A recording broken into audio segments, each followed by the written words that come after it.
गारे सौर और सांप का वाकया। हिजरत मदीना मुनव्वरा के मौके पर सरकार सल्लल्लाहु अलैहि वसल्लम के राजदार जानिसार यारे गारो यारे मज़ार हजरत सैयदना सिद्दीक़ अकबर रदियल्लाहु ताला अन्हु ने जानिसारी की जो आला मिसाल कायम फरमाई वो भी अपनी जगह बेमिसाल है कि जब अल्लाह के हबीब सल्लल्लाहु अलैहि वसल्लम गारे सौर के करीब पहुंचे तो पहले हजरत सैयदना सिद्दीक़ अकबर रदियल्लाहु ताला अन्हु गार में दाखिल हुए, सफाई की, तमाम सुराखों को बंद किया। आखिरी दो सुराख बंद करने के लिए कोई चीज न मिली तो आप रदियल्लाहु ताला अन्हु ने अपने पांव मुबारक से इन दोनों को बंद किया। फिर रसूलुल्लाह सल्लल्लाहु अलैहि वसल्लम से तशरीफ आवरी की दरख्वास्त की।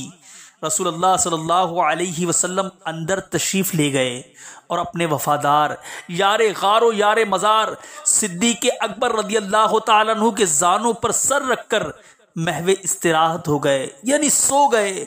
उस गार में एक सांप था, उसने पांव में डस लिया, मगर कुर्बान जाइए उस पैकरे इश्क व मोहब्बत पर कि दर्द की शिद्दत व कुल्फत यानी तकलीफ के बावजूद महज इस ख्याल से कि मुस्तफ़ा जान रहमत सल्लल्लाहु अलैहि वसल्लम के आराम और राहत में खलल वाक़े ना हो, बदस्तूर साकिन व सामित यानी बेहरकत व खामोश रहे, मगर शिद्दत तकलीफ की वजह से गैर इख्तियारी तौर पर चश्माने मुबारक यानी मुबारक आंखों से आंसू बह निकले। और जब अश्के इश्क के चंद कतरे महबूब करीम सल्लल्लाहु अलैहि वसल्लम के चेहरे मुबारक पर निछावर हुए तो शाह आली वक़ार हम बेकसों के गम गुसार सल्लल्लाहु अलैहि वसल्लम बेदार हो गए।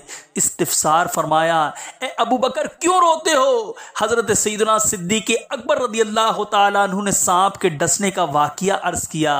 आप सल्लल्लाहु अलैहि वसल्लम ने डसे हुए हिस्से पर अपना लुआब दहन यानी थूक शरीफ लगाया तो फौरन आराम मिल गया।